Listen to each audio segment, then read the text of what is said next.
আমার দাদু শ্বশুরের গ্রামের বাড়িতে কীর্তন হচ্ছিল। বড় হওয়ার পর সেভাবে কীর্তন দেখাও হয়নি।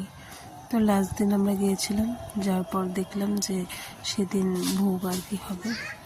তো দেখছিলাম কীর্তনের লাস্ট সময়টুকু আর কি, ভালোই লাগলো।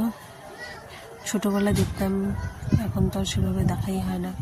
সব থেকে ভালো লাগে সবাই যখন একসাথে বসে ভোগ নেয়, কলা পাতায় খায়, ঢুঙুলি। অনেক ছোটোবেলাতে ওই কলা গাছের ঢুঙুলগুলোতে খাওয়া হতো, একদম ছোটোবেলাতে। এই যে দেখুন কলা গাছের ঢুঙুলি।